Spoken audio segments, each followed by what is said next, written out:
Dangranji kayatin irna kok dengan ayur tan apnadu gamang tung nanyum dengan amben dernan bak te adir dirten gamle anyang ten gamle la adir tenai dekan kanin kenan kanap sala yang atin ta kana ta amben amdang te gamla dir tenai kullu ben lento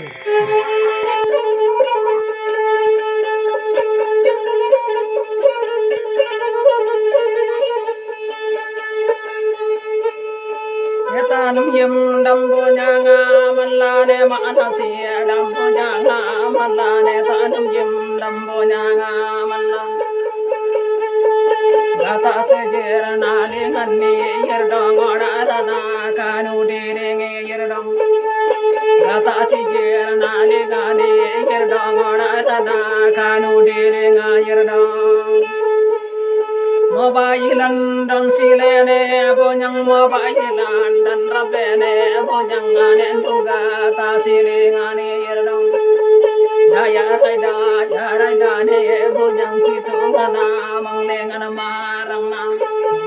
daya raida ne bonyang disudana manglengan marangna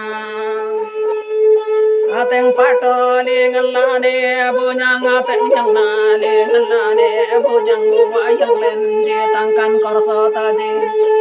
kani nasana malane bonyang bangsa kaino lengan mainda kona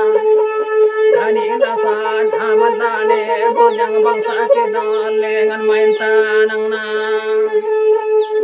bonyang begara nandi seng lengan bonyang begara kata si lengan bonyang begara nandi seng lengan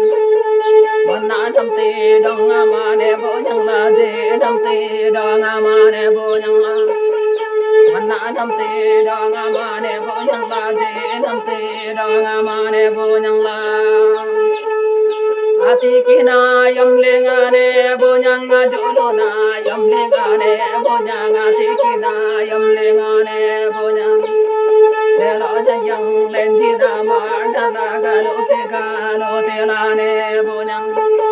kurkurawa lenji dama dana te lane bonyang Antena sanna mallane bonyang bangsa de der nale nganda kona bangsa de kitu ngana mang tanang na garbe tanam reng long lane bonyang kino tanam dadang lane bonyang garbe tanam reng long lane bonyang kino tanam dadang lane bonyang Kani dine kanin kenan bate kani dine ranai rajan bate dong roma omning tame bonyang bangsa de nam dang lelane bonyang kitu ngana mang lengan derna bangsa de nam dang lelane bonyang disudana mang lengan derna bangsa de nam dang lelane bonyang kitu ngana mang lengan derna